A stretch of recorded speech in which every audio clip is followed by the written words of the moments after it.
Everyone, स्वागत है आप सभी का इस वीडियो में। तो इस वीडियो में भी हम लोग पढ़ेंगे crystal structure determination by x ray diffraction.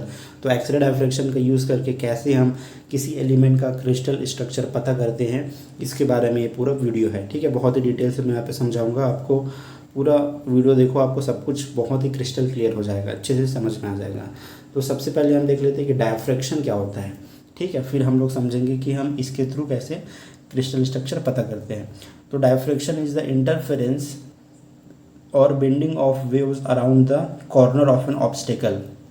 ठीक है, मतलब डायफ्रैक्शन क्या है, जब किसी वेव के सामने, मान के चलिए लाइट वेव के सामने, ये लाइट वेव जा रही है, इसके सामने कोई ऑब्स्टेकल आ गया है ना। ये ऑब्स्टेकल मतलब रुकावट। ठीक है, तो ये लाइट वेव उसके कॉर्नर से ना ऐसे मुड़ जाती है, थोड़ी सी कॉर्नर से मुड़ जाती है। ठीक है, ये इसको हम क्या बोलते हैं, डायफ्रैक्शन। एक तरह से ये क्या हो गया, इसको बोला जाता है डायफ्रैक्शन।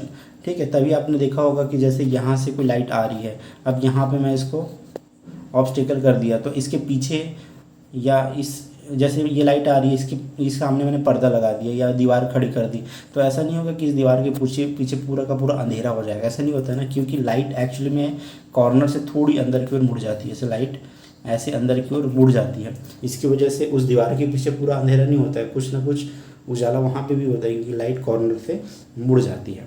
ठीक है, ये एक तरह से डायफ्रैक्शन हो गया। और दूसरा क्या बोल रहे हैं, इंटरफेरेंस। तो इंटरफेरेंस में आपको कैसे समझना है कि मान के चलिए ये स्लिट है, ये दो स्लिट है, स्लिट के बीच में मैंने छोटा सा गैप दे दिया। अब लाइट यहाँ से इस डायरेक्शन में ट्रैवल कर रही है, तो लाइट जब इस छोटे से जो होल है या छोटा सा जो ओपनिंग है यहाँ से बाहर निकलेगा ना, तो ये ऐसे क्या हो जाएगा, मुड़ जाएगा। ये लाइट वेव क्या हो जाएगा, ऐसे मुड़ जाएगा। देखो ये हो गया इधर की ओर, ऐसे मुड़ गया। अब मान के चलो एक और ओपनिंग है जस्ट उसके नीचे। ठीक है, तो यहाँ से मान के चलो, यहाँ से जब जो वेव आया वो भी इस तरह से ऐसे अलग अलग डायरेक्शन में मुड़ गया। ठीक है, तो यहाँ देखो इस ओपनिंग से जो वेव निकला और इस ओपनिंग से जो वेव निकला वो आपस में सुपर इम्पोज हो रहे हैं, मतलब इंटरफेरेंस कर रहे हैं। ठीक है, एक दूसरे के ऊपर आ रहे हैं, मतलब इंटरफेरेंस कर रहे हैं। अब यहाँ पे दो टाइप का इंटरफेरेंस होगा। एक को हम बोलते हैं कंस्ट्रक्टिव इंटरफेरेंस, कंस्ट्रक्टिव इंटरफेरेंस।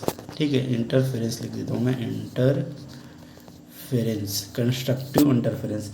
अब देखिए कंस्ट्रक्टिव इंटरफेरेंस क्या होता है और कैसे बनता है, ये समझ लेते हैं। मान के चलिए एक वेव है जो ऐसे चल रहा है। ठीक है, ये एक वेव है, वेव वन है, और दूसरा वेव ऐसे चल रहा है। ठीक है, अब ये दोनों वेव एक दूसरे, एक वेव क्या करते हैं, आपस में मिल जाते हैं, मान के चलो, मतलब इंटरफेरेंस कर लेते हैं, है ना। तो इसका देखो, इसका जो क्रेस्ट है और इसका जो क्रेस्ट है वो मैच हो रहा है। ये ऐसा दोनों का क्रेस्ट क्या हो रहा है, मैच हो रहा है, जिसको हिंदी में श्रिंग बोलते हैं। ये दोनों का ये क्रेस्ट मैच हो रहा है। तो जब ये मिलेंगे, ये दोनों वेव जब मिलेंगे, तो ये वेव और इंटेंसीफाई हो जाएगा, क्योंकि दोनों का जो क्रेस्ट है ये मिल रहा है, तो ये और वेव ऐसे इंटेंसीफाई हो जाएगा, है ना, इसकी इंटेंसिटी बढ़ जाएगी। तो हम इसको क्या बोलते हैं, कंस्ट्रक्टिव इंटरफेरेंस। इसका क्रेस्ट भी मिल रहा है और इसका जो ट्रॉग है ये भी मैच हो रहा है, तो ये कंस्ट्रक्टिव इंटरफेरेंस बनाएगा। ठीक है, लेकिन अगर दो वेव मान के चलिए, ये एक वेव है ऐसे जा रहा है, दूसरा वेव मान के चलिए ऐसे जा रहा है, तो यहाँ के देखो कि इसका जो क्रेस्ट है इसके ट्रॉग से क्या हो रहा है, मैच हो रहा है। मतलब ये देखो इसका जो उठाव है ये नीचे की ओर है, ये पॉजिटिव है, ये नेगेटिव की तरफ है। तो ये जब ये दोनों वेव जब इंटरफेरेंस करेंगे ना, तो आपस में एक दूसरे को ख़त्म कर देंगे, क्योंकि इसके पास जो पॉजिटिव है इसके पास नेगेटिव है, एक तरह से पॉजिटिव एनर्जी इसके पास नेगेटिव एनर्जी आपस में मिल जाएंगे, तो वेव भी वहाँ पे ख़त्म हो जाएगा। ठीक है, तो ये क्या बनाएगा, डिस्ट्रक्टिव इंटरफेरेंस। इसको क्या बोलेंगे, डिस्ट्रक्टिव इंटरफेरेंस।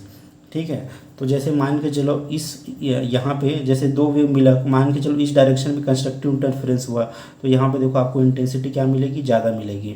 ठीक है, यहाँ पे मान के चलो इस वाले पॉइंट पे आपको डिस्ट्रक्टिव इंटरफेरेंस मिला, तो वहाँ पे आपको इंटेंसिटी कम मिलेगी।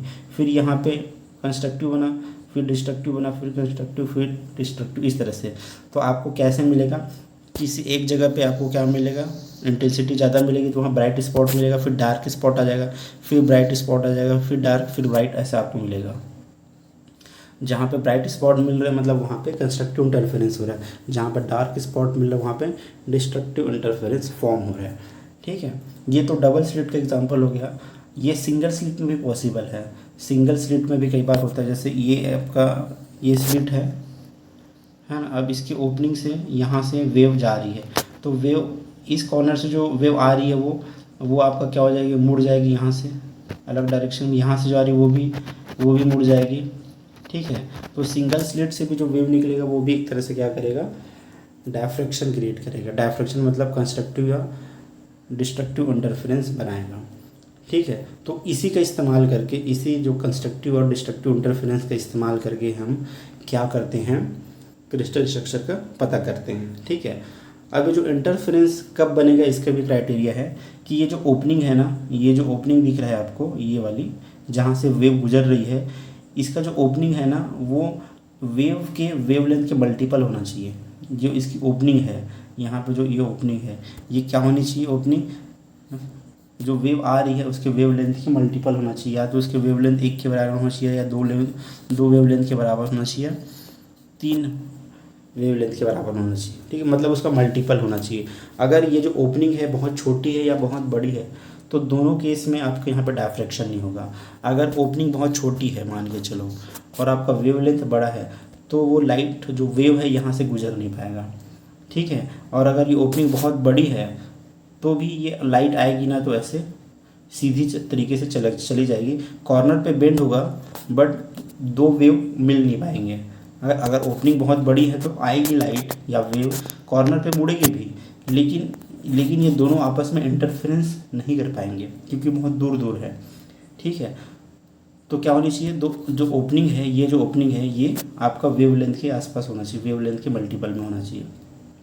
तो देखो जो लाइट होता है ना, लाइट का वेवलेंथ बहुत ज़्यादा होता है। ठीक है, और वही जो एक्सरे का वेवलेंथ बहुत कम होता है ना। अब ये आप लोग सोचो कि लाइट का इस्तेमाल हम क्यों नहीं करते हैं क्रिस्टल स्ट्रक्चर डिटर्मिनेशन के लिए, है ना। तो इसलिए नहीं करते हैं क्योंकि जो क्रिस्टल में जो प्लेन होता है, ठीक है, जो प्लेन के बीच में जो डिस्टेंस होता है जिसको हम इंटरप्लेनर डिस्टेंस बोलते हैं वो बहुत ही कम होता है ना। क्रिस्टल के अंदर जो इंटरप्लेनर डिस्टेंस होता है ना वो 2 to 3 एंगस्ट्रॉम के आसपास होता है ना। 2-3 एंगस्ट्रॉम, किसी का 4 एंगस्ट्रॉम इसके आसपास होता है। तो जो लाइट का वेवलेंथ है वो काफ़ी ज़्यादा होता है ना। तो लाइट कभी भी जो दो प्लेन है, क्रिस्टल का जो दो प्लेन है वहाँ से डायफ्रैक्शन नहीं कर सकता, है ना। वहाँ पे उसका डायफ्रैक्शन पॉसिबल नहीं है क्योंकि ओपनिंग बहुत कम है। ओपनिंग किसको बोलेंगे, इंटरप्लेनर स्पेसिंग ही एक तरह से ओपनिंग का काम करता है जहाँ से डायफ्रैक्शन हो पाए। तो लाइट का जो वेवलेंथ है काफ़ी ज़्यादा है तो वहाँ पे डायफ्रैक्शन नहीं होगा। लेकिन जो एक्सरे का वेवलेंथ है ना, जो एक्सरे का वेवलेंथ है वही वो उसका जो वेवलेंथ है ना वो और इंटरप्लेनर स्पेसिंग है वो मैच कर जाता है। मतलब वेवलेंथ बहुत छोटा होता है एक्सरे का, है ना। तो उसका रेंज क्या होता है, इंटरप्लेनर स्पेसिंग के आसपास होता है उसका वेवलेंथ। तो एक्सरे का डायफ्रैक्शन पॉसिबल है। ठीक है, लाइट का डायफ्रैक्शन पॉसिबल नहीं है बाय क्रिस्टलोग्राफिक प्लेन्स। ठीक है, अब हम थोड़ा सा देख लेते हैं कि एक्सरे कैसे प्रोड्यूस होता है ना। थोड़ा जल्दी से देख लेते हैं। तो एक्सरे प्रोडक्शन के लिए क्या होता है ना, एक्सरे ट्यूब होता है। ठीक है, एक्सरे ट्यूब कैसे बना होता है, तो उसके अंदर एक कैथोड होता है और एक एनोड होता है। तो यहाँ पे देखो ये आपका क्या है, यहाँ पे ये क्या है आपका कैथोड है। अब कैथोड क्या है, जुड़ा होता है नेगेटिव से, इलेक्ट्रिकल सोर्स के नेगेटिव से जुड़ा होता है। और जनरली ये क्या है, टंगस्टन फिलामेंट कैथोड होता है, टंगस्टन का बना होता है। ठीक है, और दूसरा इस तरफ देखो क्या है, एनोड है। ठीक है, ये कॉपर का बना है लेकिन टारगेट मटेरियल अलग होगा। इसमें देखो टारगेट मटेरियल यहाँ पे क्या दिया गया है, टंगस्टन दिया गया है। तो आपका कैथोड टंगस्टन का बना होता है और टारगेट मटेरियल कुछ भी हो सकता है, टंगस्टन हो सकता है, मोलिब्डेनम, कॉपर, कुछ भी हो सकता है। ठीक है, अब देखो अब ये जो कैथोड है वो नेगेटिव से जुड़ा है तो ये कैथोड से क्या होगा, बहुत ज़्यादा इलेक्ट्रॉन हाई स्पीड से बाहर निकलेगा क्योंकि ये नेगेटिव से कनेक्टेड है। मतलब ये इलेक्ट्रॉन भेजेगा, कौन, जो एनोड है, सॉरी जो कैथोड है वो हाई स्पीड में इलेक्ट्रॉन इमिट करेगा। अब ये इलेक्ट्रॉन बहुत हाई स्पीड से किससे टकराएगा, टारगेट से टकराएगा। ठीक है, यहाँ पे इलेक्ट्रॉन किससे टकराएगा, टारगेट से। तो जब इलेक्ट्रॉन निकला कैथोड से तो हाई स्पीड में निकला, मतलब उसके पास क्या थी, काइनेटिक एनर्जी थी। लेकिन जैसे ही वो टंगस्टन से टकराया तो उसकी जो काइनेटिक एनर्जी है ना वो कन्वर्ट हो जाती है एक्सरे में। ठीक है, क्योंकि एनर्जी का लॉ क्या बोलता है कि energy neither be created nor be destroyed, है ना। It can only transform from one form to another. तो इसका जो काइनेटिक एनर्जी है वही एनर्जी जब यह क्या होता है जब टकराता है इलेक्ट्रॉन टारगेट मटेरियल से तो वही काइनेटिक एनर्जी एक्सरे में कन्वर्ट हो जाती है। ठीक है, एक्चुअली में क्या होता है ना कि ये जो हाई स्पीड का जो इलेक्ट्रॉन्स आ रहा है वो जो टारगेट मटेरियल के एटम के अंदर को जो इलेक्ट्रॉन होता है ना उसको एक्साइट कर देता है। तो जो जो इलेक्ट्रॉन लोअर ग्राउंड स्टेट में होते हैं वो एक्साइट होकर हायर एनर्जी लेवल पे चले जाते हैं। तो जब ये वापस आते हैं हाई एनर्जी लेवल से लो एनर्जी लेवल पे इलेक्ट्रॉन वापस, तो ये एक्सरे इमिट करते हैं। ठीक है, टारगेट मटेरियल के इलेक्ट्रॉन को एक्साइट कर देते हैं। कौन? ये जो इलेक्ट्रॉन आ रहा है कहाँ से? कैथोड से। वो एक्साइट कर देगा इलेक्ट्रॉन को, हायर एनर्जी लेवल पे चला जाएगा। ठीक है, तो जब लो लेवल एनर्जी पे आएगा ना तो ये एक्सरे इमिट करेगा। कौन? टारगेट मटेरियल का जो एटम है वो एक्सरे इमिट करता है। ठीक है, इस तरह से एक्सरे इमिट करेगा। ठीक है, तो ये जो एक्सरे जो इमिट करता है ना वो क्या होता है ना, वाइट रेडिएशन होता है उसको बोलते हैं। उसमें हर टाइप का वेवलेंथ होता है ना, मतलब कम हर टाइप का वेवलेंथ इमिट करता है। लेकिन अगर आप वोल्टेज काफ़ी ज़्यादा रखो तो एक स्पेसिफिक वेवलेंथ का ही जो एक्सरे है वो इमिट करेगा ये। तो एक अच्छा खासा वोल्टेज आपको जनरेट करना पड़ता है। अगर बहुत अच्छा वोल्टेज रहेगा ना तो एक स्पेसिफिक रेडिएशन जिसको हम के अल्फा रेडिएशन बोलते हैं वो इमिट करता है। इसका वेवलेंथ स्पेसिफिक होता है। अगर वोल्टेज यहाँ पे कम रखोगे तो ये हर टाइप का वेवलेंथ इमिट करेगा। ठीक है, लेकिन हमको एक्सरे डायफ्रैक्शन में केवल मोनोक्रोमेटिक वेव की ज़रूरत पड़ती है। मोनोक्रोमेटिक वेव मतलब जिसका वेवलेंथ एक ही हो उसको हम मोनोक्रोमेटिक वेवलेंथ बोलते हैं। ठीक है, तो यहाँ पे देखो अगर टारगेट मटेरियल के हिसाब से ना अलग अलग वेवलेंथ देता है। जैसे अगर मॉलिब्डेनम अगर आपका टारगेट मटेरियल है तो वेवलेंथ ये होगा 0.71 एंगस्ट्रॉम। अगर वही कॉपर अगर टारगेट मटेरियल होगा तो वेवलेंथ आपका क्या होगा 1.54। तो जैसे टारगेट मटेरियल चेंज होता है वेवलेंथ भी चेंज होता है, क्योंकि जैसे मैंने क्या बताया ना कि लो ग्राउंड स्टेट से इलेक्ट्रॉन हायर एनर्जी स्टेट पे चला जाता है टारगेट मटेरियल का जो इलेक्ट्रॉन है वो।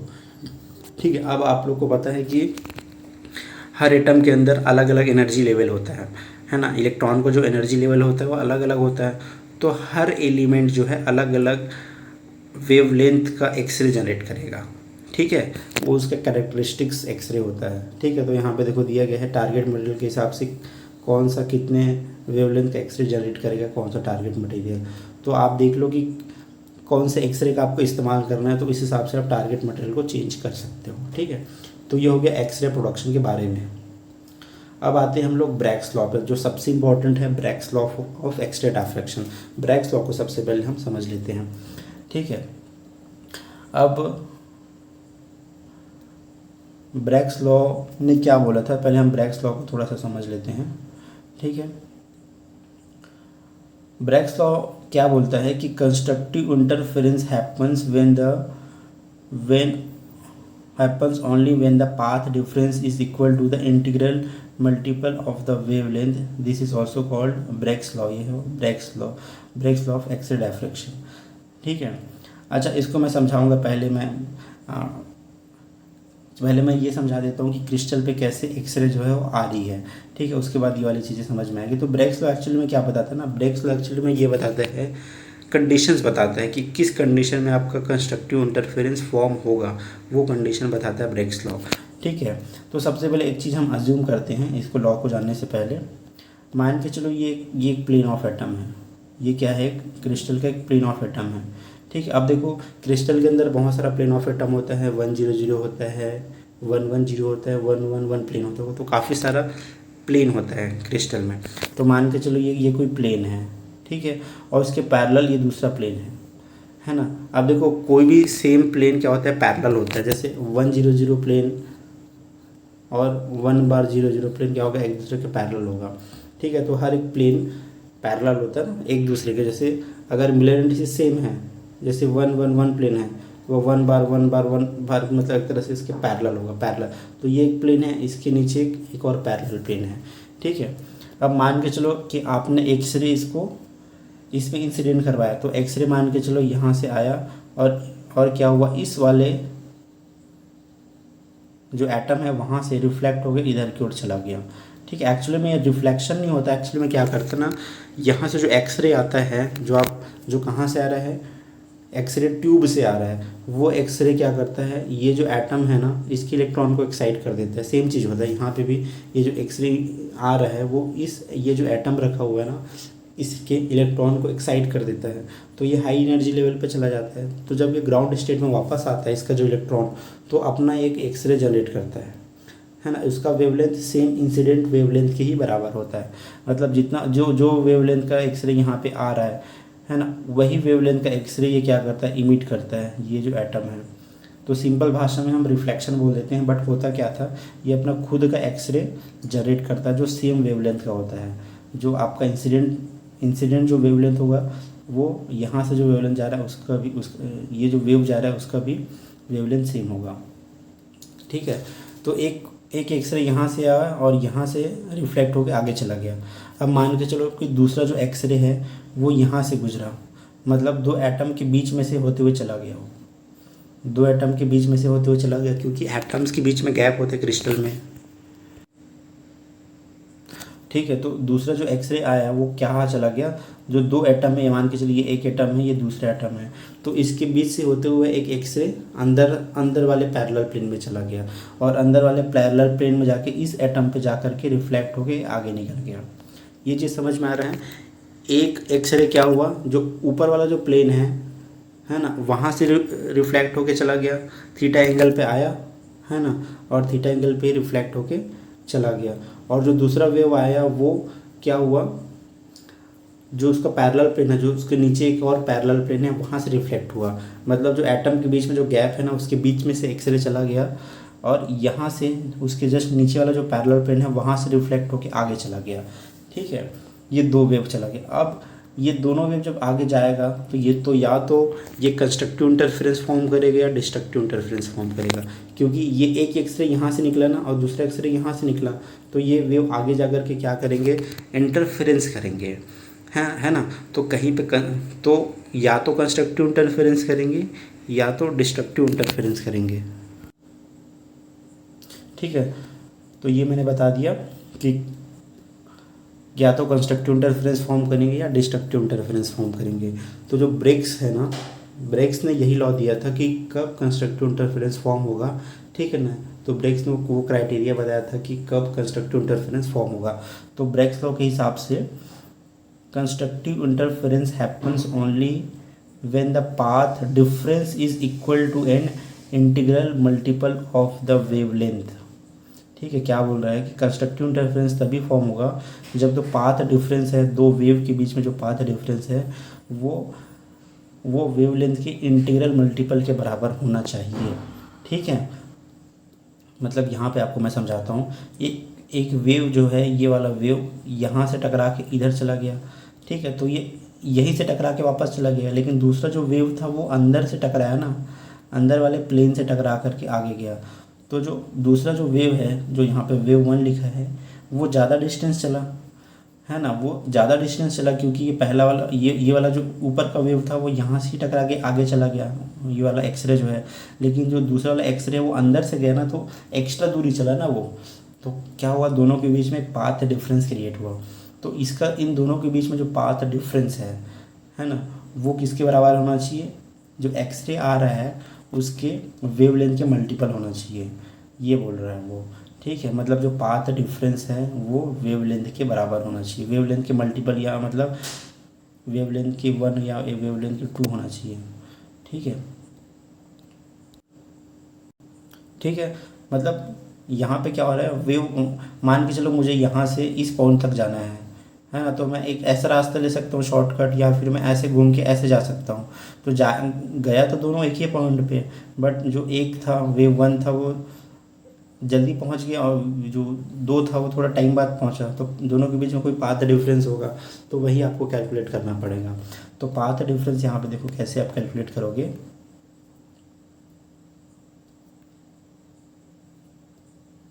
आप क्या करो, ये जो वेव ऐसे जा रही है, ठीक है, ये जो लाइन जा रही है या जो वेव जा रही है ये वाली, यहाँ से इससे होते हुए ना एक 90 डिग्री का एक लाइन खींचो, इससे होते हुए 90 डिग्री का लाइन ऐसे खींचो कि जो पॉइंट ए है यहाँ से मिल जाए। तो मैंने कि ऐसा लाइन खींच दिया। ठीक है, एक बार और मैं आपको समझा रहा हूँ, थोड़ा बड़ा कर देता हूँ इसको। ये जो लाइन ऐसे जा रही है ना, ये वाली लाइन जो ऐसे जा रही है, इसी लाइन से 90 डिग्री बनाते हुए एक ऐसा लाइन खींचा जो इस पॉइंट ए पे जाके मिले, तो ये लाइन मैंने खींच दिया। ठीक है ना। तो ये जो पॉइंट हो, ये जो आपका डिफरेंस होगा सी और बी जो वैल्यू होगा, ठीक है, तो इसकी वैल्यू आपको भी निकालनी है। सेम चीज़ इधर भी करो, ये वाली जो लाइन जा रही है इसके 90 डिग्री होते हुए एक ऐसा लाइन खींचो जो पॉइंट ए पे जाके मिले, तो ये लाइन मैंने खींच दिया। ठीक है, तो इस तरह से मैंने लाइन खींचा। अब पाथ डिफरेंस कौन सा होगा, अब पाथ डिफरेंस कौन सा होगा, तो ये जो है ना सी बी और बी डी, तो यही क्या है, पाथ डिफरेंस है। मतलब इतना ही एक्स्ट्रा चला है जो वेव टू, जो ये वाला जो वेव वन है ना,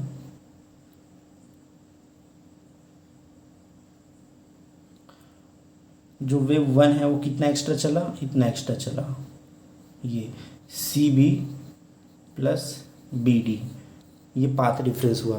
क्योंकि जो वेव वन है वो इतना ही एक्स्ट्रा चला है, C B plus B D के बराबर जो भी वैल्यू है ना उतना एक्स्ट्रा चला है, तो वो पाथ डिफरेंस हो गया। ठीक है, तो आपको उसको वैल्यू वैल्यू वैल्यू निकालनी पड़ेगी, C B plus B D की वैल्यू। ठीक है, तो देखो यहाँ पे लिखा है कि पाथ डिफरेंस कितना है, C B plus B D है ना। तो अगर आप यहाँ पे ज्योमेट्री लगाओ, तो अगर मैं इसको यहाँ पे ऐसे बनाऊँ इस तरीके से, है ना, तो यहाँ पे एक चीज़ आप लोग ध्यान दो,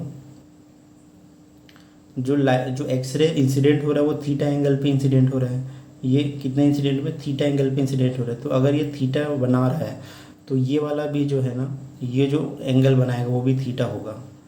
अगर ये वाला थीटा है, इंसिडेंट एंगल थीटा है, तो ये वाला एंगल भी क्या होगा, थीटा होगा।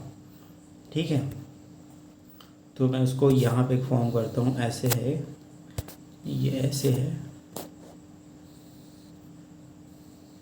ठीक है, ये आपका क्या है, 90 डिग्री है ना। अब ये क्या है, सी बी है और ये ए है ना। ये वाला एंगल आपका क्या है, थीटा है।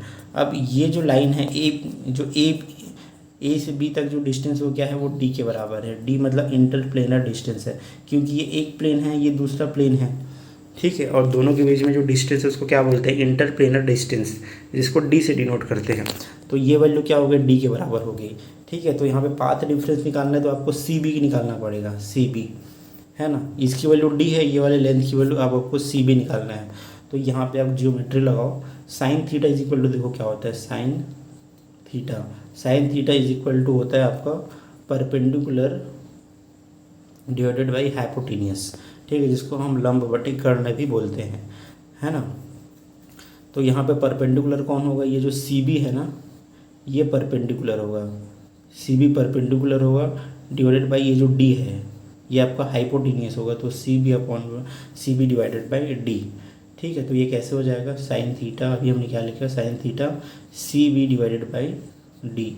तो यहाँ पे सी बी की वैल्यू निकल जाएगी, C B is equal to क्या हो जाएगा, D sine theta. C B is equal to कितना निकल गया, डी साइन थीटा।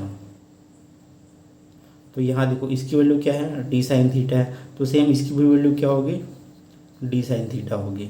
ठीक है, तो आप इसी को फॉर्मूले में रख दो, path difference is equal to C B plus B D है, तो सी बी की वैल्यू भी साइन थीटा है और बी डी की वैल्यू भी साइन थीटा है, सॉरी डी साइन थीटा है। तो ये कितना हो जाएगा, 2d sine theta. Path difference कितना निकल के आ गया, 2d साइन थीटा के बराबर। अब ब्रैग्स लॉ के अकॉर्डिंग क्या है कि path difference is equal to क्या होना चाहिए, मल्टीपल ऑफ वेवलेंथ होना चाहिए, इंटीग्रल मल्टीपल ऑफ वेवलेंथ। तो यही आ गया, पाथ डिफरेंस कितना हुआ, 2d साइन थीटा। तो 2d sine theta is equal to क्या लिख दो, एन लेमडा। तो एन यहाँ पे क्या है, कोई नंबर है, 1 2 3 4। तो ये हो गया ना Bragg's law, path difference equal to होना चाहिए इंटीग्रल मल्टीपल ऑफ वेवलेंथ। तो ये आपका ब्रैग्स लॉ का मैथमेटिकल एक्सप्रेशन है। ठीक है, तो ये ब्रैग्स लॉ आपने निकाल लिया, n lambda is equal to 2d sine theta. ठीक है, यहाँ पे जो n है वो नंबर है, तो नंबर क्या होता है, फर्स्ट ऑर्डर रिफ्लेक्शन के लिए नंबर n1 होता है, सेकंड ऑर्डर रिफ्लेक्शन के लिए n2 होता है, ये है, थर्ड ऑर्डर रिफ्लेक्शन के लिए n इज इक्वल टू 3 हो जाएगा। ओके, अब हम देखते हैं कि हम कैसे क्रिस्टल स्ट्रक्चर पता करते हैं बाय एक्सरे डायफ्रैक्शन। ठीक है, तो इसमें 3 मेथड होता है, पाउडर मेथड होता है, रोटेटिंग क्रिस्टल होता है और लैव टेक्निक होता है ना। तो सीधे मैं आपको पढ़ा रहा हूँ पाउडर मेथड, फिर मैं बाकी मेथड भी पढ़ाऊँगा। सीधे मैं आपको पाउडर मेथड बताता हूँ, ठीक है। ठीक है, तो पाउडर मेथड जो है ना सबसे यूज़ होने वाला मेथड है, ठीक है। बहुत आसान है, इसका सैम्पल प्रिपरेशन आसान होता है ना। एक्सपर्टाइज भी थोड़ी कम चाहिए रहती है पाउडर मेथड से, इसमें पाउडर मेथड में। तो पाउडर मेथड में देखो यहाँ पे क्या लिखा है, the powder method is widely used experimental technique for the routine determination of crystal structure. Here a monochromatic X-ray beam usually of K alpha radiation is incident thousands of randomly oriented crystal in powder form. अब देखो इसमें क्या बोल रहा है कि हमारे पास क्या होता है, पाउडर होता है। जिस भी एलिमेंट का आपको क्रिस्टल स्ट्रक्चर पता करना है उसका आपको पहले पाउडर फॉर्म करना पड़ेगा। उस पाउडर को आपको यहाँ पे रखना पड़ेगा। तो एक ट्यूब आता है, ग्लास ट्यूब, उसके अंदर पाउडर को डाल देते हैं, ठीक है। हमने उस ग्लास ट्यूब के अंदर क्या डाल दिया, पाउडर को डाल दिया। अब इसके थ्रू होते हुए हम क्या करते हैं, एक एक्सरे पास कराएंगे। इसी पाउडर में हम क्या करेंगे, एक्सरे को पास कराएंगे, ठीक है। और इसके बाहर हम एक कैसेट लगाएंगे, है ना, जिसको पाउडर कैमरा बोलते हैं, है ना। इस कैसेट के अंदर क्या होगा, एक फोटोग्राफिक फिल्म हम लगा देंगे। ये इसके बाहर आपको जो ब्लैक कलर में दिख रहा है ना, ये क्या है, फोटोग्राफिक फिल्म है, कैसेट है। कैसेट के अंदर फोटोग्राफिक फिल्म लगा हुआ है, जिसको पाउडर कैमरा बोलते हैं या डीबे शेयर कैमरा भी बोलते हैं, ठीक है। अब हम क्या पास कराएंगे, एक मोनोक्रोमेटिक एक्सरे बीम। मोनोक्रोमेटिक मतलब जिसका वेवलेंथ एक ही टाइप का वेवलेंथ होगा, फिक्स वेवलेंथ होगा, उसको हम क्या करेंगे, यहाँ से पास कराएंगे। तो पास करने के लिए यहाँ पे होल होता है ना, किसमें, एक्सरे फिल्म में एक छोटा सा होल होगा। तो ये एक्सरे जाएगा इस पाउडर में, जो है वो पड़ेगा, यहाँ पर डायफ्रेक्शन होगा और जो अनयूज्ड एक्सरे है वो यहाँ से बाहर निकल जाएगा, ठीक है। अब यहाँ पे देखो क्या क्या चीज़ आपको काम आएगी। यहाँ पे देखो काफ़ी सारी चीज़ें लिखी हुई है, इसको आप लोग पढ़ लेना। यही सब चीज़ें लिखी हुई है कि पाउडर कैमरा यूज़ करते हैं, जिसको हम लोग डीबे शेयर कैमरा भी बोलते हैं, है ना। सिलिंड्रिकल कैसेट होता है, और इसमें जो ट्यूब जो बताया ना, जिस ट्यूब के अंदर पाउडर को भर रहे हैं, है ना, वो सब क्या होना चाहिए, ग्लास का बना होना चाहिए, नॉन डिफ्रैक्टिंग सब्सटेंस होना चाहिए। नहीं तो फिर एक्सरे का डायफ्रेक्शन कौन कर देगा, जो जिस कंटेनर में आप पाउडर को रख रहे हो ना, उसी का डायफ्रेक्शन हो जाएगा। उसी में डायफ्रेक्शन हो जाएगा तो आपको वैल्यू गलत आएगी। तो जो पाउडर को जिसमें रखोगे, जिस कंटेनर में, यहाँ पे पाउडर को जिस कंटेनर में रखोगे वो ग्लास का बना होना चाहिए, ठीक है। तो हम एक्सरे बीम यहाँ पे लिखा है, पास कराते हैं, ठीक है। अब आप एक चीज़ अज्यूम करिए कि इसके अंदर आपने जो पाउडर डाला है, यहाँ पे जो आपने पाउडर रखा है, अब उस पाउडर को आपने तो ऐसे ही रैंडमली डाल दिया है। मतलब वो जो पाउडर आपने डाला, तो हर एक पाउडर को आप क्या अज्यूम करो, एक एक क्रिस्टल अज्यूम करो, एक एक सिंगल क्रिस्टल आप अज्यूम करो, ठीक है। तो जो आपने पाउडर डाला तो वो रैंडमली ओरिएंटेड होगा, है ना। पाउडर को आपने एकदम फिक्स ओरिएंटेशन में तो डाला नहीं है कि हाँ सब पाउडर ऐसे ऐसे रखा होगा, कुछ पाउडर ऐसे भी रखा होगा, कुछ ऐसे भी।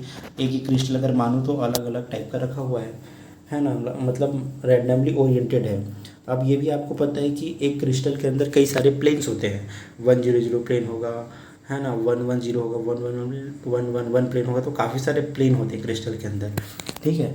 तो जब ये एक्सरे जाएगा, ऐसे एक एक्सरे जब यहाँ से जाएगा तो आपको क्या मिलेगा, यहाँ पे रैंडमली कई सारे प्लेन्स हैं जो अलग अलग एंगल पे है, क्योंकि आपने रैंडमली क्रिस्टल को, पाउडर को डाला है, मतलब रैंडमली बहुत सारे एंगल में प्लेन्स रखे होंगे। तो जो प्लेन्स ब्रैग्स लॉ को सेटिस्फाई करेंगे, जो प्लेन्स ब्रैग्स लॉ को सेटिस्फाई करेंगे, मतलब जिस प्लेन में कोई भी जो एक्सरे जो पड़ रही है वो एकदम थीटा एंगल पे पड़ रही है और वो ब्रैग्स लॉ को सेटिस्फाई कर रहा है, ठीक है। तो वहाँ पे कंस्ट्रक्टिव इंटरफेरेंस फॉर्म हो जाएगा। जैसे ही मान के चलो ये कंस्ट्रक्टिव इंटरफेरेंस फॉर्म हुआ, ये पहला वाला, ये जो दिख रहा है ना, ये वाली, यहाँ पे आपको एक कंस्ट्रक्टिव इंटरफेरेंस फॉर्म हुआ। मान के चलो कि ये 111 प्लेन में ये कंस्ट्रक्टिव इंटरफेरेंस फॉर्म हुआ, क्योंकि 111 प्लेन ने ब्रैग्स लॉ को सेटिस्फाई किया, ठीक है। मतलब इस प्लेन में ये एक्सरे ऐसे एंगल पे पड़ा कि वो ब्रैग्स लॉ को सेटिस्फाई कर रहा है। तो इस तरह से आपको क्या मिलेगा, कंस्ट्रक्टिव इंटरफेरेंस मिलेगा। कंस्ट्रक्टिव इंटरफेरेंस मिलेगा तभी आपको ये वेव आपको दिखाई दे रही है। अगर डिस्ट्रक्टिव इंटरफेरेंस बनता है तो वेव खत्म हो जाती है। तो यहाँ पे क्या बना, कंस्ट्रक्टिव इंटरफेरेंस बना, है ना, 111 प्लेन में। अब मान के चलो कि दूसरा प्लेन है, मान के चलो 200 प्लेन है, वो भी ब्रैग्स लॉ को सेटिस्फाई किया, तो एक और ऐसा बनेगा, एक और कंस्ट्रक्टिव इंटरफेरेंस फॉर्म होगा ऐसे, ठीक है, ये वाला। वैसे ही कोई और तीसरा प्लेन होगा, जैसे कि 2 2 0 मान के चलो, ठीक है, ये भी मान के चलो ब्रैग्स लॉ को सेटिस्फाई कर रहा है, तो इसके लिए एक और कंस्ट्रक्टिव इंटरफेरेंस फॉर्म होगा। तो ऐसी बहुत सारा कंस्ट्रक्टिव इंटरफेरेंस अलग अलग एंगल में फॉर्म होंगे।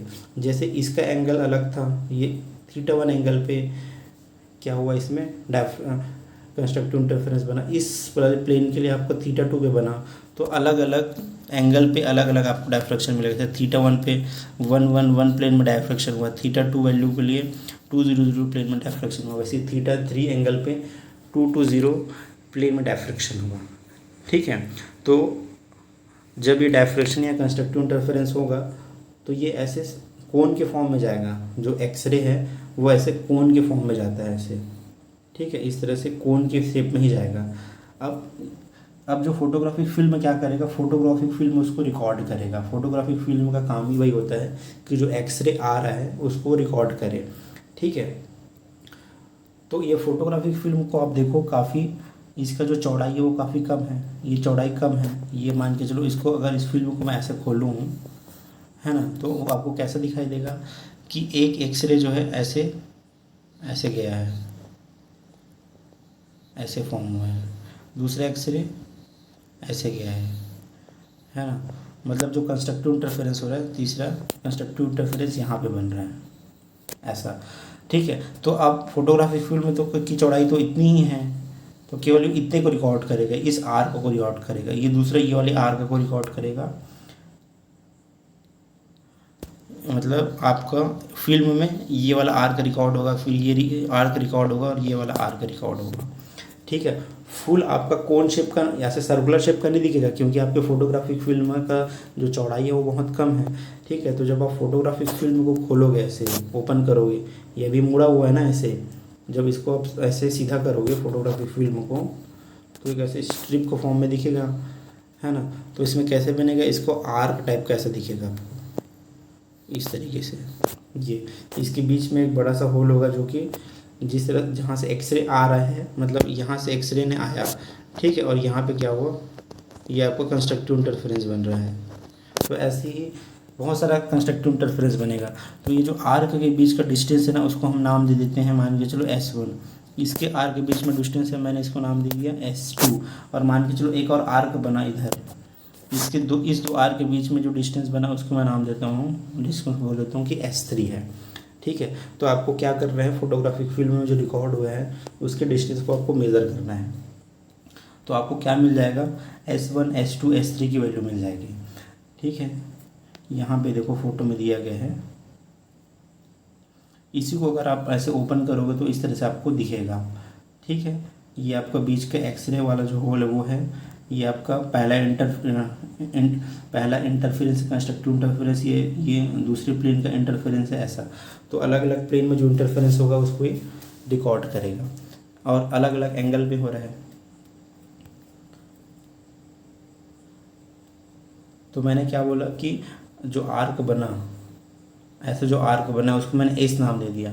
अभी जो एस की जो वैल्यू होती है ना, वो किसके बराबर होती है, S is equal to 4r theta होता है। एस इज इक्वल टू क्या होता है, 4r थीटा। तो फोटोग्राफिक फिल्म में आपका तो बहुत सारा आर्क बना, ये मान के चलो ये है, ये आर्क बना, ये दूसरा आर्क बना और ये तीसरा बना। तो ये जो पहला जो आर्क होगा इसके बीच के डिस्टेंस को हम S1 मान लेते हैं, जैसे मैंने बताया ना, S1 मान लेते हैं। तो S1 इज इक्वल टू क्या हो जाएगा ना, 4r थीटा 1 हो जाएगा।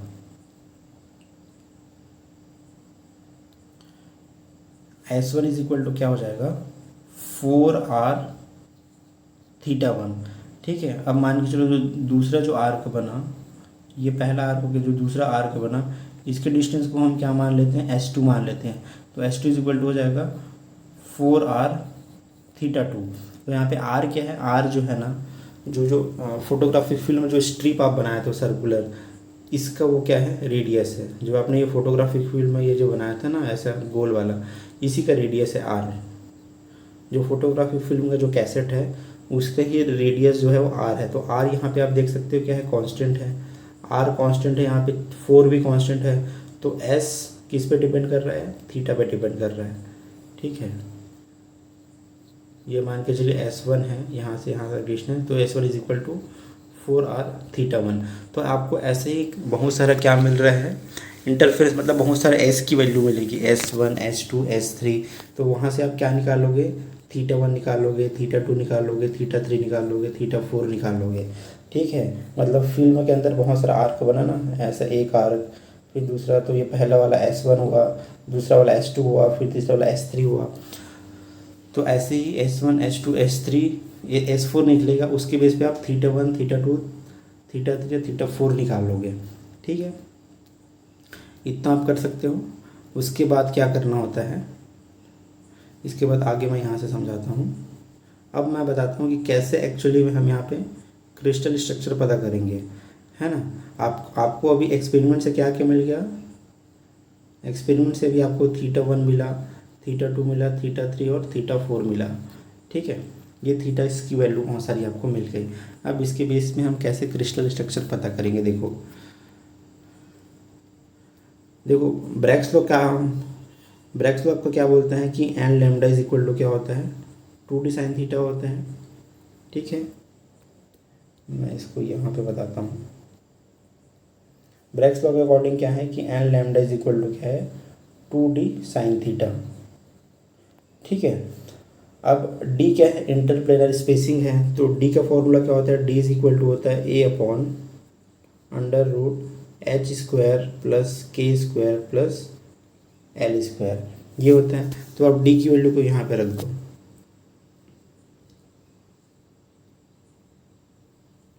ठीक है, तो यहाँ पे आप क्या कर लो, d की वैल्यू को रख दो, तो क्या हो जाएगा, एन लैम्डा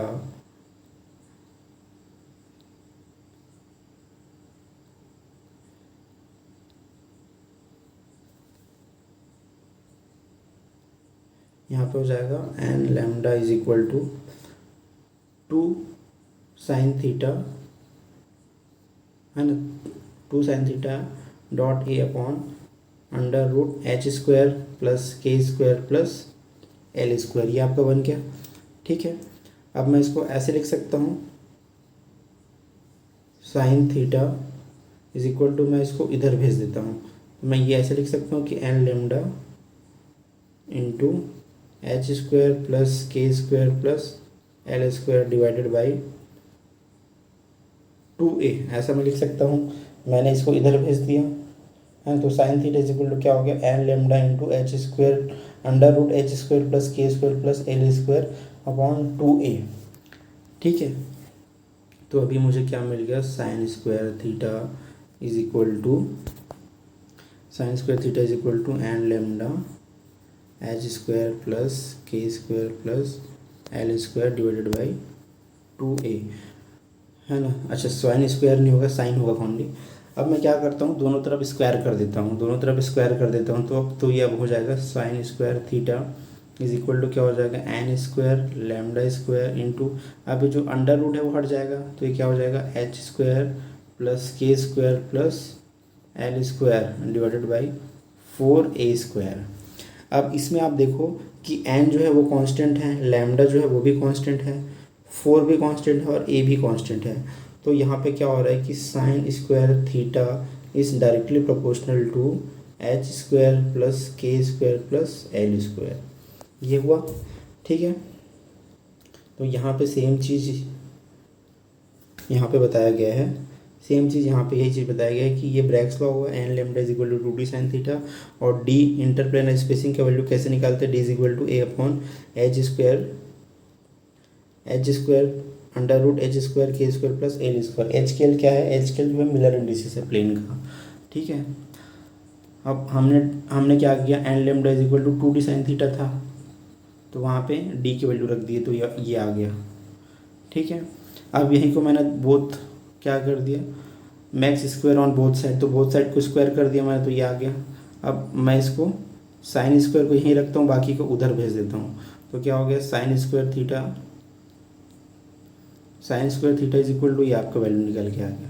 तो ये क्या बता रहा है कि sine square theta is directly proportional to ये h square k square plus l square. ठीक है, मतलब ये क्या बोल रहा है यहाँ पे, और क्या लिखा है कि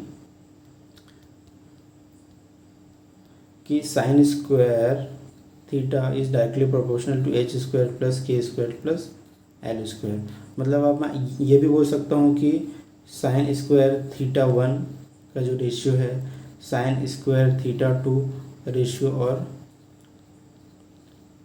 साइन स्क्वायर थीटा 3 का जो रेशियो है वो आपका इसका भी रेशियो होगा H one square plus k1 square plus l1 square, है ना। तो इसका जो रेशियो होगा सेम इसका भी रेशियो वही होगा, h2 square plus k2 square plus l2 square, है ना। इसका रेशियो फिर h3 स्क्वायर,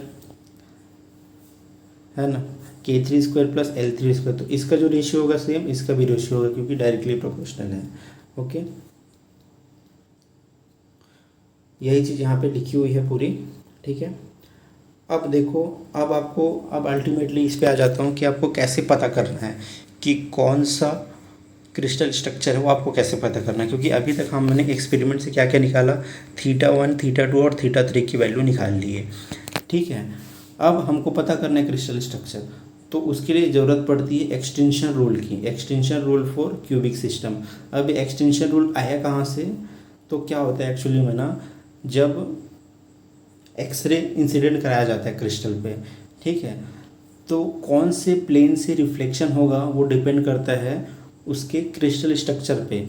जैसे कि अगर आपका एफसीसी क्रिस्टल स्ट्रक्चर हुआ, है ना, तो एफसीसी क्रिस्टल स्ट्रक्चर के लिए कभी भी 100 प्लेन से रिफ्लेक्शन नहीं होता है, ठीक है। 100 प्लेन से कोई रिफ्लेक्शन नहीं होता है, और 110 प्लेन से भी कोई रिफ्लेक्शन नहीं होता है, केवल 111 प्लेन से ही रिफ्लेक्शन होना चालू होता है। अगर एफसीसी है तो केवल 111 प्लेन में ही रिफ्लेक्शन होगा, ठीक है। वहीं अगर बीसीसी हुआ, बीसीसी में भी 100 प्लेन से कोई रिफ्लेक्शन अपने को नहीं मिलता है ना। इसमें आपको 110 प्लेन से ही रिफ्लेक्शन मिलता है, ठीक है। जो पहला रिफ्लेक्शन है 110 से ही मिलता है। तो एक तरह से क्या हुआ, एक्सटेंशन रूल हो गया कि जो पर्टिकुलर जो क्रिस्टल स्ट्रक्चर है ना, वो पर्टिकुलर किसी प्लेन से रिफ्लेक्शन होगा। जैसे एफसीसी है तो 111 प्लेन से रिफ्लेक्शन होगा, है ना। जो पहला रिफ्लेक्शन है 111 प्लेन से ही मिलेगा। अगर बीसीसी हुआ तो पहला रिफ्लेक्शन 110 प्लेन से ही मिलेगा, है ना। तो ये क्या होगा, एक्सटेंशन रूल हो गया। तो इस टेबल में वही चीज़ दिया गया है, यहाँ पे देखो ब्रेवाइज लिटिस दिया है, यहाँ पे अलाउड रिफ्लेक्शन दिया है, ठीक है। इसके हिसाब से क्या है कि सिंपल क्यूबिक में, अगर सिंपल क्यूबिक है तो रिफ्लेक्शन हर एक प्लेन से रिफ्लेक्शन होगा बोल रहा है ये। 100 से भी होगा, 110 से भी होगा, 111 से भी होगा, सभी से रिफ्लेक्शन होगा। लेकिन अगर बीसीसी है तो बीसीसी का रिफ्लेक्शन केवल किससे होगा, अगर H प्लस के प्लस एल अगर इवन होगा, उसी से बस रिफ्लेक्शन होगा।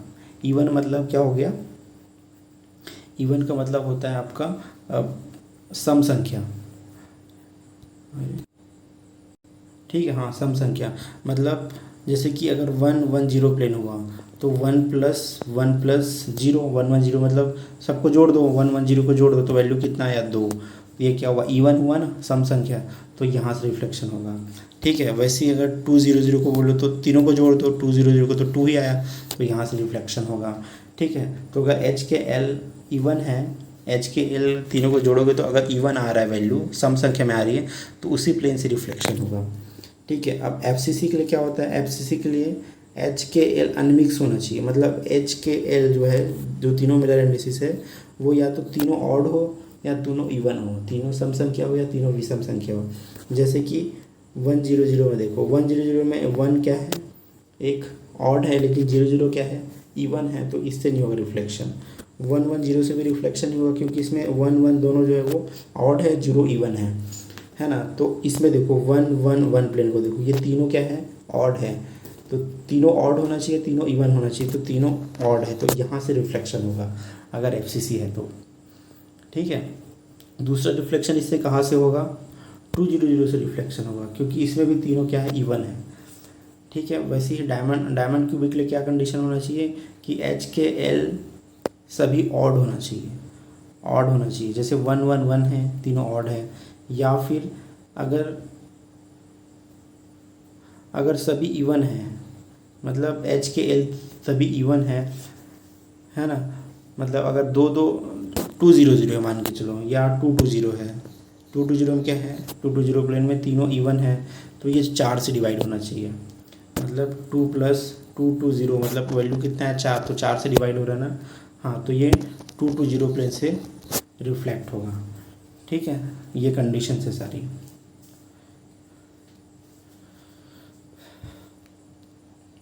अब एक चीज़ हम और ये देख लेते हैं, इस वाले टेबल पे देखो, ये क्या है, h² + k² + l² की वैल्यू है ना। तो मैं आपको पहले ये वाला टेबल बना के बता देता हूँ कि मिलर इंडिसेस ये h² + k² + l² और इधर कौन सा मिलर इंडिसेस होगा, HKL। तो अगर h² + k² + l² 1 है, मतलब ये किस प्लेन को बताएगा, 1 0 0 प्लेन को बताएगा। अगर h² k² l इसकी वैल्यू अगर 2 है, तीनों को इसकी वैल्यू, तो ये आपका 1 1 0 प्लेन को बताता है। अगर इसकी वैल्यू 3 है तो आपका ये 1 1 1 प्लेन को बताता है। अगर इसकी वैल्यू 4 है तो ये 2 0 0 प्लेन को बताता है। अगर इसकी वैल्यू 5 है तो ये 2 1 0 प्लेन को बताता है। ठीक है, इस तरह से आपकी ये वैल्यूज़ है ना। वहीं अगर बोलोगे 6 का देख लेते हैं। अगर अच्छा 6 से शायद कोई रिफ्लेक्शन नहीं होता है, ठीक है, सीधा 7 से होता है। तो 7 आपका क्या होगा, 2 1 0 होगा।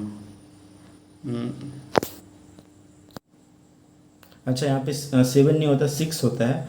6 मतलब आपका क्या हो जाएगा, 2 और 2 1 1 हो जाएगा। 6 मतलब 2 1 1। 7 नहीं होता है, 8 मतलब हो जाएगा 2 2 0 हो जाएगा। ठीक है, तो इस तरह से आपको ये आपका समझ में आ गया कि h² k² l² की वैल्यू, इससे वैल्यू से आप पता कर सकते हो कि कौन सा प्लेन है। ठीक है, तो यहाँ पे देखो ये क्रिस्टल का नाम है और इसमें क्या दिया है, रेशियो ऑफ sin² थीटा या फिर ratio of h² + k² + l², यहाँ पे मिलर इंडिसेस। तो अगर आपका सिंपल क्यूबिक होगा तो आपकी जो रेशियो है वो कैसी आएगी, 1 2 3 4 5 ऐसे रेशियो आएगी। मतलब जो sin² θ1 है, sin² θ1 है, फिर sin² θ2 है, फिर sin² θ3 है ना, sin² θ3, इसका जो रेशियो बनेगा वो कैसे बनेगा, ऐसा 1 2 3 4 ऐसा बनेगा। ठीक है, वो सिंपल क्यूबिक को बताएगा। लेकिन अगर उसका जो रेशियो है वो 2 4 6 8 बन रहा है तो वो BCC को बताएगा। क्योंकि जैसे एक्सटेंशन रूल में हमने देखा था ना, एक्सटेंशन रूल BCC के लिए क्या बोलता है कि h + k + l इवन होना चाहिए, है ना। तो 2 मतलब क्या हुआ, 1 1 0, ये हुआ इवन, जोड़ोगे तो 2 0 0, तीनों सबको जोड़ोगे तो 2 क्या आया, इवन वैल्यू आया। और 2 1 1 को जोड़ोगे तो क्या आया, 4 आया, ये भी इवन हुआ। तो BCC के लिए जो ये जो रेशियो है वो क्या होना चाहिए, 2 4 6 8 होना चाहिए। FCC के लिए क्या होता है रेशियो, 3 8 11 16 होता है। मतलब इसमें 1 1 1 प्लेन से रिफ्लेक्शन होगा, फिर 2 2 0 से रिफ्लेक्शन होगा, ऐसा करके। ठीक है, तो जैसे अभी हमने क्या निकाला, एक्सपेरिमेंट से क्या क्या वैल्यू निकाला था, θ1 है ना, पाउडर मेथड से हमने क्या निकाला, θ1 निकाला था, θ2 निकाला था और θ3 निकाला था। तो आपको इसी का रेशियो निकालना पड़ेगा, sin² θ1, sin² θ2 और sin² θ3। अब उस रेशियो जो निकलेगा ना उसको यहाँ से मैच करना है, जिससे भी मैच होगा वो उसका क्रिस्टल स्ट्रक्चर होगा। ठीक है, जैसे ये वाला रेशियो आ गया 2 4 6 8 वाला, तो ये BCC हुआ। अगर ये वाला रेशियो मिल रहा है 3 3 8 11 16 वाला, तो FCC हुआ। ठीक है, तो इस तरह से हम क्या करते हैं ना, क्रिस्टल स्ट्रक्चर जो है वो पता करते हैं।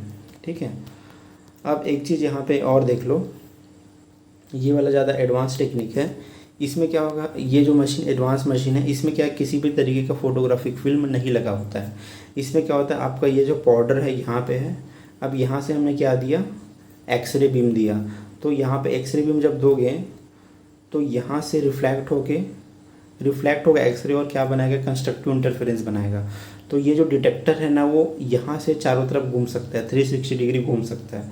तो ये डिटेक्टर क्या करता है, अलग अलग एंगल में घूमता है। ये मान के चलो इधर है तो इसका एंगल क्या हुआ, 2 थीटा हुआ, और बढ़ जाएगा तो एंगल और आगे बढ़ जाएगा। तो ये चारों तरफ डिटेक्टर घूमता है। ठीक है, तो इस डिटेक्टर को ना जहाँ जहाँ इंटेंसिटी हाई मिलती है उसका एंगल मेज़र कर लेता है। जैसे यहाँ से गुजरा तो इसकी वैल्यू, एंगल वैल्यू कितना आ गया, 2 थीटा। तो ये हाई इंटेंसिटी को मेज़र करता है। तो इंटेंसिटी हाई कहाँ मिलेगी, जहाँ पे कंस्ट्रक्टिव इंटरफेरेंस हुआ है वहाँ पे इंटेंसिटी ज़्यादा मिलेगी तो ये एंगल रिकॉर्ड कर लेगा। फिर ये घूम के मान के चलो आपका डिटेक्टर यहाँ पे आ गया, यहाँ पे इसको इंटेंसिटी हाई मिली, मतलब यहाँ पे कंस्ट्रक्टिव इंटरफेरेंस हुआ, तो यहाँ से एक और थीटा की वैल्यू निकल जाएगी। फिर इधर जाएगा तो एक और थीटा, तो अलग अलग पूरा घूमता है डिटेक्टर, और जहाँ जहाँ पे इंटेंसिटी हाई मिलती है ना उसके थीटा को कैप्चर कर लेता है कि किस थीटा की वैल्यू पे कितना इंटेंसिटी आपको हाई मिला, और ऐसा एक ग्राफ बना लेता है। ठीक है, ये 2 थीटा और इंटेंसिटी के बीच में क्या बना लेता है, ग्राफ। ठीक है, तो मान के चलो यहाँ पे अगर 40 डिग्री है तो मान के चलो यहाँ 38 डिग्री पे उसको पहला पीक मिला, मतलब इंटेंसिटी हाई मिला। ठीक है, तो ये 38 डिग्री मतलब ये 2 थीटा इक्वल टू क्या हो जाएगा यहाँ पे, ये क्योंकि ये 2 थीटा की वैल्यू है तो 2 थीटा इज इक्वल टू क्या हो जाएगा 38, क्योंकि ये 38 में मिला है तो थीटा इज इक्वल टू क्या हो जाएगा यहाँ पे 19 डिग्री हो जाएगा। तो थीटा 1 की निकल गई, थीटा 1 मतलब 19 डिग्री। सेम यहाँ पे जो दूसरा पीक मिला, हो सकता है यहाँ की वैल्यू आपको मान के चलो 45 डिग्री है ना, 2 थीटा कितना है 45 डिग्री, तो यहाँ पे थीटा 2 मिल जाएगा। तो ये जो जितने भी पिक दिख रहे हैं ना वो थीटा की वैल्यू को बता रहे हैं, थीटा 1, थीटा 2, थीटा 3, थीटा 4। तो यहाँ से भी आपको थीटा की बहुत सारी वैल्यूज़ मिल गई। अब आपको क्या करना है, वैसी रेशियो निकालना है, sign square theta 1, sign square theta 2, sign square theta 3। अब उस रेशियो को मैच कराना है, एक्सटेंशन रूल से जो टेबल है ना यहाँ से मैच कराना है आपको। ठीक है, तो इस तरह से आपको क्रिस्टल स्ट्रक्चर पता चल जाएगा। तो जल्दी से हम एक न्यूमेरिकल कर लेते हैं ताकि आपको समझ में आ जाए कि एक्चुअली हो क्या रहा है, मतलब हम कैसे इसको डिटरमाइन करते हैं। ठीक है, तो देखो कोई क्वेश्चन में क्या बोल रहे हैं कि from A powder camera off diameter 114.6, मतलब एक पाउडर कैमरा है आपके पास। ये ऐसा पाउडर कैमरा जो है ना मतलब एक्सरे जो फिल्म है उसका जो डायमीटर है वो कितना दिया गया है, 114.6 mm दिया गया है। Using an x ray beam of wavelength, अब जो एक्सरे जो यूज़ हो रहा है उसका वेवलेंथ कितना है 1.54 एंगस्ट्रॉम है। ठीक है, और फॉलोइंग एस वैल्यूज़ इन MMR ऑब्टेन, जो एस वैल्यू है इतनी सारी एस वैल्यूज़ निकली, मतलब जब फोटोग्राफिक फिल्म को ऐसे वो किया गया निकाला गया तो जो एस वैल्यू कैसे मिलती थी, ऐसा ना, ये S1 है, फिर ये वाला जो है वो S2 है, फिर ऐसा करके वाला है जो है वो S3 है। तो यही वैल्यू दी गई है, ये S1, S2, S3, S4 इसकी सब की वैल्यू दी गई है। मतलब 86 मतलब S1 हुआ, 100 मतलब S2 हुआ, 148 मतलब S3 हुआ, ऐसा। ठीक है, ये वैल्यू है। अब आपको क्या निकालना है, determine the structure and lattice parameter of material. तो आपको क्रिस्टल स्ट्रक्चर पता करना है, तो आपको क्या करना पड़ेगा, 86 क्या है, S1 इज इक्वल टू क्या है 86, तो S की वैल्यू मैंने बताया था ना, S इज इक्वल टू क्या होता है 4R थीटा होता है। तो S1 इज इक्वल टू क्या हो जाएगा, S1 is equal to 4R theta 1 है ना। तो S1 की वैल्यू कितनी है भाई 86 है, 4 इंटू R मतलब क्या है रेडियस ऑफ कैमरा, तो डायमीटर कितना है 114.6 है, तो रेडियस कितना होगा 57.3 हो जाएगा उसका आधा, यहाँ पे थीटा 1। तो यहाँ से आप थीटा 1 निकाल लो, थीटा 1 इज इक्वल टू कितना हो जाएगा 86/4 इंटू 57.3। तो यहाँ से आपका थीटा 1 निकल के आ जाएगा। अब यहाँ से जो थीटा 1 निकल के आएगा ना वो रेडियन में निकलेगा, है ना। यहाँ पे क्या निकलेगा, वैल्यू रेडियन में आएगा, 0.3 कुछ आएगा शायद। अब रेडियन को आपको डिग्री में कन्वर्ट करना है, तो रेडियन को डिग्री में कैसे कन्वर्ट करोगे, तो जो भी आया रेडियन में वैल्यू, जैसे 0.3 आया तो इसको आप 57.3 से इंटू कर दोगे तो वो डिग्री में कन्वर्ट हो जाएगा। ठीक है, तो ऐसे इस तरह से क्या निकल गया, थीटा 1 निकल गया। तो थीटा 1 एक्चुअली में यहाँ पे निकलेगा 21.5 डिग्री। वैसे आपको खुद थीटा 2 सेम निकालना है। थीटा 2 कैसे निकालोगे, थीटा 2 के लिए S2 is equal to 4R theta 2, तो S2 की वैल्यू कितना ही 100 है ना। R तो कांस्टेंट है, R वही रहेगा 57.3, ये हो जाएगा थीटा 2। यहाँ से थीटा 2 की वैल्यू निकाल लो, फिर रेडियन को आप डिग्री में कन्वर्ट कर लो, तो थीटा 2 यहाँ पे आपको मिल जाएगा 25 डिग्री। ठीक है, तो इस तरह से आपको ना बहुत सारे एंगल मिल जाएगा। ये 86 के कॉरस्पॉन्डिंग आपको 21.5 डिग्री मिला थीटा 1 की वैल्यू, 100 के कॉरस्पॉन्डिंग आपको 25 डिग्री मिला। ये S2 की वैल्यू 148 के अकॉर्डिंग आपको 37 डिग्री मिलेगा, है ना। इसका जब कैलकुलेट करोगे तो 45 डिग्री मिलेगा, इसका जब कैलकुलेट करोगे 47 डिग्री मिलेगा। ऐसे आपको क्या मिल गया, theta 1, theta 2, theta 3, theta 4, theta 5 मिल गया, है ना। अब आप क्या करो, रेशियो निकालो, साइन स्क्वायर थीटा 1 का रेशियो, फिर साइन स्क्वायर थीटा 2 का रेशियो, फिर साइन स्क्वायर थीटा 3 का रेशियो, ऐसे करके थीटा 4 थीटा 5 का ऐसे रेशियो निकालो। तो साइन स्क्वायर थीटा अगर मैं करता हूँ ना, मतलब साइन स्क्वायर थीटा मतलब साइन स्क्वायर 21.5, क्योंकि थीटा 21.5 था। और यहाँ पे क्या हो जाएगा, साइन स्क्वायर थीटा 2 मतलब थीटा 2 कितना निकाला था हमने, 25 डिग्री। फिर रेशियो निकाल दो, फिर साइन स्क्वायर थीटा 3, तो थीटा 3 कितना निकाला था हमने, 37। इसको आप न्यूमेरिकल को बना के देखिएगा तो ऐसा रेशियो निकलेगा। तो जब आप इसको सॉल्व करोगे ना, तो रेशियो आपको क्या निकल के आ जाएगा, 0.146। ये theta square sine square theta 1 की वैल्यू है। फिर 0.1788, ये साइन स्क्वायर थीटा 2 की वैल्यू है। फिर ये एक और रेशियो आ जाएगा, इसका आ जाएगा वैल्यू 0.3620, ये साइन स्क्वायर थीटा 3 की वैल्यू है। तो आपको क्या करना है, ये आपको सीरीज़ मिल गया, एक सीरीज़ फॉर्म हो गया ना। अब इस सीरीज़ को पता करना है कि कौन सी सीरीज़ है, ये 2 4, ये बीसीसी का सीरीज़ है क्या 2 4 6 वाला, कि एफसीसी का सीरीज़ है 3 4 8 वाला, ये आपको पता करना है। या फिर सिंपल क्यूबिक का है 1 2 3 4 वाली सीरीज़ है। ठीक है, ये आपको पता करना पड़ेगा, थोड़ा सा एप्टीट्यूड यहाँ पे आपको लगाना पड़ेगा। ठीक है, तो उसके लिए आपको एक काम करना पड़ेगा। जैसे अगर बीसीसी हुआ, बीसीसी में क्या होना चाहिए, 2 4 6 वाला रेशियो होता है। तो ये 2 के बाद 4 आ रहा है, मतलब जो सेकंड जो है इस सीरीज में, जो सेकंड संख्या है वो पहले से डबल होना चाहिए। तो यहाँ पे ऐसा है क्या कि 0.178 इससे डबल है क्या, 0.13 से नहीं है डबल, तो ये बीसीसी नहीं हो सकता है। ठीक है, अब सिंपल क्यूबिक के लिए देखो, सिंपल क्यूबिक है क्या, तो सिंपल क्यूबिक में इसकी वैल्यू अगर 1 है तो इसकी वैल्यू 2 होनी चाहिए, मतलब यहाँ पे भी इसकी वैल्यू से डबल होनी चाहिए। ये इसकी वैल्यू जो सेकंड स्टेप की वैल्यू पहले से डबल होनी चाहिए, जैसा है नहीं, क्योंकि 0.13 का डबल तो 0.26 होना चाहिए, लेकिन ये है नहीं, तो ये सिंपल क्यूबिक भी नहीं है। ठीक है, अब एफसीसी का देख लेते हैं। एफसीसी के लिए क्या कंडीशन है भाई, कि पहला 3 है, दूसरा 4 है ना, और तीसरा क्या होता है, 8 होता है। तो आपको ये 3 है, मतलब पहले को अगर आप 3 मान रहे हो तो आपको उसको फर्स्ट स्टेप को डिटरमाइन करना पड़ेगा। मतलब आपको क्या करना पड़ेगा कि पहला क्या था, दूसरा क्या था, तीसरा क्या था, ये आपको पता करना पड़ेगा ना। ठीक है, तो यहाँ पे एक्चुअली में क्या रेशियो आया था, 0.1346 रेशियो 0. सेकेंड वैल्यू क्या था इस सीरीज़ में, 0.1788 था। तीसरा क्या था इसमें, 0.362 था। ठीक है, तो ये एक्चुअली में एफसीसी से मैच करेगा। एफसीसी से मतलब 3 4 8 वाली सीरीज से मैच करेगा। वो पता करने के लिए आपको क्या करना पड़ेगा, इसको 3 से डिवाइड कर दो, 0.1346 को आप 3 से डिवाइड कर दो। ठीक है, तो लगभग इसकी वैल्यू ना 0.4 ऐसा कुछ आएगा। ठीक है, मतलब ये 0.4 क्या हो गया, 1 की वैल्यू हो गई, है ना। तो ये पहला स्टेप का मतलब सीरीज़ का पहला अंक ये हो गया 0.4। तो तीसरा क्या होगा, 0.1346। आप इसको अब 4 से डिवाइड करके देखो, तो जब आप 4 से डिवाइड करोगे ना, तो ये वैल्यू आनी चाहिए 0.1788। तो एक्चुअली में यही वैल्यू आ जाएगी। तो ये किस सीरीज़ को फॉलो कर रहा है, 3 4 8 वाली सीरीज़ को फॉलो कर रहा है ना।